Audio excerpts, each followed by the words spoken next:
Hi friends, welcome to our family farm. Today I am making kefir. Kefir is super easy to make and I'm going to show you how.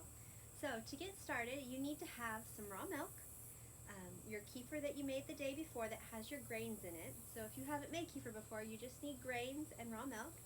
And then the equipment that you need is just a clean jar, a strainer to strain out your kefir, and a silicone spatula that you can use to work the kefir through. So let's get started. This is kefir that I made yesterday, the kefir grains that I fed yesterday, and they've taken the milk that I poured in here and turned it into kefir. So now I want to retrieve my grains before I can consume my kefir. To do that, I'm just going to pour the kefir through my funnel. And it's not going to go through that quickly unless I stir it. So I'm going to stir it through like so. I'm going to be gentle as I do this because I don't want to damage my kefir grains. Now, kefir grains are amazing little things. They are a symbiotic colony of yeast and bacteria living together in like a matrix. They're like little squishy white balls, and they are what actually transform your milk into kefir. Kefir itself is like a thin, drinkable yogurt that tastes absolutely amazing, and it's so good for you. It's better for you than those high-priced probiotics that you can get at the store, because kefir actually has this amazing ability to not only go through your gut as probiotics and beneficial yeast, but to start colonizing on your gut walls and change the flora and the microbiome of your body, which is something that even many other cultured foods don't have the ability to do. So kefir is really a superfood amongst cultured foods. So you can see right now I'm just pushing the kefir through and it's going down into my jar. I'm going to try and make this go a little bit faster for you, but it doesn't take very long at all. Something about kefir is that you are doing this every single day. You want to refeed your kefir grains every 12 to 24 hours. If you don't, they start to get hungry and you start to lose strains of the beneficial yeast and bacteria, and then you start to get funky off flavors in your kefir. So make sure that you are feeding it every 12 to 24 hours. One of the ways that you're going to be able to tell that it's ready is that it's going to become solid and not be so liquidy. So as you can see when I pour this, it is not at all a liquid. And sometimes it's even thicker than that, where you have to take your spatula and scrape it out. So, something about your strainer. I have a strainer here that I'm straining through, and it is 100% stainless steel. If you're not sure if your strainer is 100% stainless steel, go ahead and opt for a plastic one, because if you have a strainer that has a different type of metal in it, it will kill your kefir grains. And that's another reason why, if you've made kefir in the past and it hasn't quite worked for you, you may have had some funky flavors and things. It could have been that you were exposing your kefir grains to a metal that wasn't 100% stainless steel. Something else is, you may be thinking, well, where can I get kefir grains? And that's an awesome question.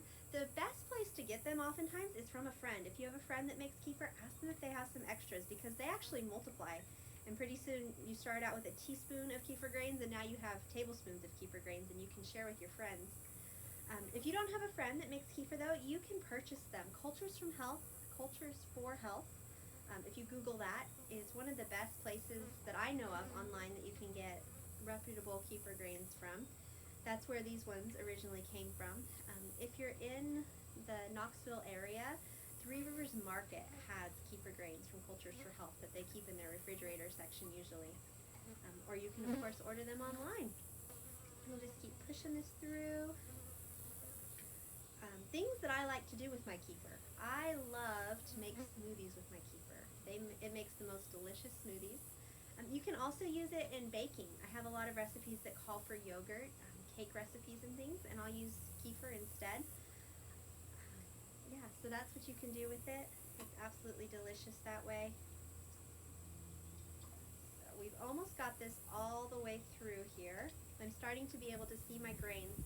I never keep doing this until I only have grains left. I leave a little bit of kefir in my strainer and then put it into my jar that I'm going to make my next batch of kefir in. It gives a little bit of inoculant to the kefir grains, helps them get started, and also pushing your kefir grains with the spoon against the strainer could damage them. Remember that they are like a matrix and they are delicate, so you want to handle them with care. Also, you wouldn't want to rinse these off. You wouldn't want to rinse off your kefir grains, like take your strainer, put it under the sink and rinse them under water. You want to let them keep their kefir around them. So I'm to the end now, and I doubt you're going to be able to see on video, but if you could see, you would see these slightly darker little white squishy balls, really, that are your kefir grains. And you're going to scoop those out of your strainer then, and I like to reuse my jar that I had kefir in from the day before for up to 2 to 3 days before I get a new one. And you might be thinking, ew, why does she do that? Well, the reason that I do that is that this jar is full of beneficial yeast and bacteria right now that are going to help this kefir get a really good head start, and it's going to keep your grains super healthy if you don't make them start from scratch again every single time you do a new batch. So you don't have to do that though if you don't want to, but I have found that it keeps me having more consistent results and healthier kefir. I'm going to put the kefir down in here, the kefir grains, scrape them all out, and now I'm going to add my milk. I like to do this in mason jars because they already have the measuring marks. I have about 1.5 teaspoons of kefir grains right now, which means that I can make 3 cups of kefir. So I'm going to add 3 cups of raw milk, which is about what I have left in this jar,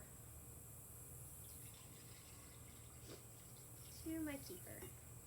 And there we go. My kefir grains are fed again, and they've got a nice big meal here that's going to last them for the next 12 to 24 hours, depending on the temperature of my house. I usually let it go for 24 hours just because I'm not very good at getting the 12-hour mark. I like to do it every 24 hours. If you go more than 24 hours though, do know that your kefir grains can start to get super hungry. So I'm just going to stir this a little bit, and then voila, it is that easy. Your kefir culture, your grains, they like oxygen. So if you take like a typical metal lid and you stick it on top of your fermenting kefir grains, it is not going to be good for them. You need to cover them with something breathable. And of course you're covering them so that dust and dirt and fruit flies don't get into your kefir. This is my favorite thing to use. This is a paint string bag. I got it from Home Depot. It's just made out of 100% nylon, and it's got this great elastic band on it, and you can just slip it over, and it's that easy. If you don't have one of these though, you can use a paper towel or a coffee filter. Just put it over the top, and then with a rubber band, put the rubber band on top, and it'll hold that nice and tight and will help your kefir stay nice and clean.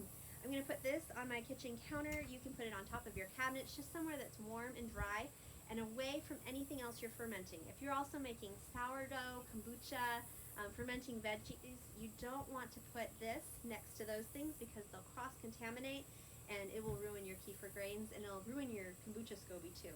So make sure that you don't put this too close to other things that you're culturing. But it is that easy. So now what I have in this jar is amazing, wonderful, delicious kefir that is going to nourish me. And to be honest with you, I actually consume more kefir myself than I do just drinking straight liquid raw milk. My children and husband drink a lot of raw milk, but I use mostly the kefir, and I found it to be so helpful in helping me overcome autoimmune issues, leaky gut issues, digestive problems. It is simply amazing. So I wish you all the best as you go forward into your own kefir making adventures. Let me know how it goes, or if you have any questions, post them below or shoot me an email. Thank you so much, and we'll see you next time. Bye.